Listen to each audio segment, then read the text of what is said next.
Dahil nga tagbagyo na dito sa amin, ang daming saging na saba. Mura na din siya sa palengke kaya ito, gumawa na ako ng donut. First time ko nga lang tong itatry kaya medyo nangangapa pa ako. So dito sa isang bowl meron akong 1/2 cup ng water, 1/2 cup ng milk, isang pirasong large na itlog, 1/2 cup ng sugar, 2 teaspoon ng yeast, Fermifan yeast yung ginagamit ko.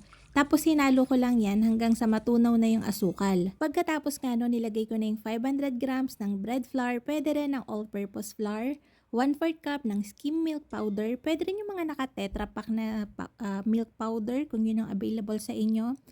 Tapos para sumarap to, naglagay din ako dyan ng 1/4 teaspoon ng emulko na vanilla para lang mas mabango siya. Gumamit na nga ako dito ng stand mixer para hindi na tayo mahirapang magmasa. Una nga, minix ko yan for 5 minutes and then pagka medyo makinis na siya, tsaka ko na ilalagay yung 1/3 cup natin ng butter. High Cups Buttercream Prime yung ginagamit ko dito. And then, imimix ko ulit yan for another 12 minutes. Medyo matagal kasi hindi ko pinupuwersa yung mixer ko kasi tingnan nyo pag pinawersa ko yan, no, ang likot ng mixer baka malaglag.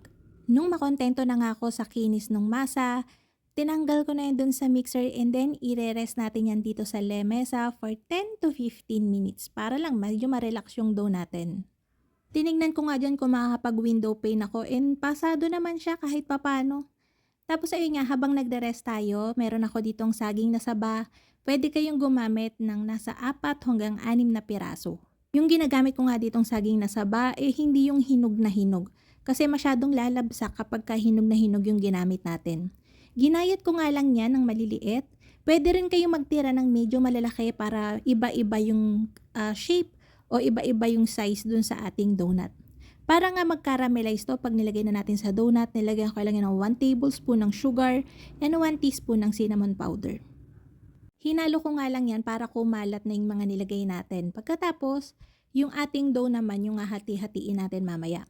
Hindi natin to direktang sinama sa dough kasi nakikita nyo naman kapag nilagay natin yung saging, lumalagkit siya. Kapag direkta natin itong sinama sa dough tapos minix natin sa mixer, ayan ang lagkit ng ating masa.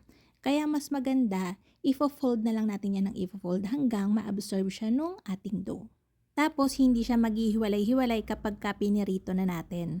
So ganyan lang yung ginagawa ko, hinahati-hati ko siya tapos pinagpapatong-patong ko. Pwede kayong maglagay ng mas maraming saging na saba kung gusto nyo. Hindi naman yung makakaapekto sa dough natin kasi hindi naman siya completely nakasahalo sa dough. Kasi pagka nakahalo yan sa dough completely, ay titigas yung masa natin. So dito nga, tinitimbang ko yan ng 50 grams each. Nakikita nyo, naglalagay ako ng harina kasi masyado siyang malagkit kapag umalsa na. So hindi na natin siya mahahawakan para ilagay sa mantika pag magpiprito na. Gumamit din ako dyan ng cut na parchment paper para mas madali siyang hawakan mamaya. So ito na, nakabuo na tayo dito ng 24 pieces ng ating dough and papaalsahin natin yan sa loob ng 1 oras o 1.5 oras o hanggang maging ganyan na yung itsura niyan. Kapag umalsa siya ng nasa 70 to 80%, magpainit na kayo ng mantika dahil okay na yan. Dahan-dahan sa paglalagay sa mantika kasi ayan, tingnan nyo, napaso pa. Medyo masakit pero okay lang yan kasama yan sa paglaki. Dahan-dahan sa paghahawak ng mga donut natin, huwag niyong pisain and very gentle lang yung pagpipil ng ating parchment paper para hindi siya bumagsak. Kailangan nga natin dito na medyo mas dark yung pagpiprito para siguradong lutong-luto yung loob tsaka hindi mapakla yung ating saging. Huwag kayong mag-alala kasi malambot pa rin yan kahit medyo dark yung pagpiprito natin. Habang piniprito ko nga to, napakabango pala ng saging na saba sa donut kaya try nyo na din. Ipinirito ko nga lang yan lahat hanggang sa maubos na yung 24 pieces natin na donut. Mabilis lang naman yung pagpiprito, parang umabot lang ako ng nasa 10 to 12 minutes para maprito tong buong batch na to. Ang gamit ko nga palang mantika pamprito dyan, yung crisp fry natin ng High Cups Marketing Corporation para mas maganda. Luto talaga sigurado yung loob. Habang pinapalamig nga natin yung donut, nagtimpla na ako dito ng glaze. Meron ako ditong 1 cup ng powdered sugar. Nilagyan ko lang yan ng nasa 1/8 cup ng gatas. Yung gatas pwede nyong i-adjust.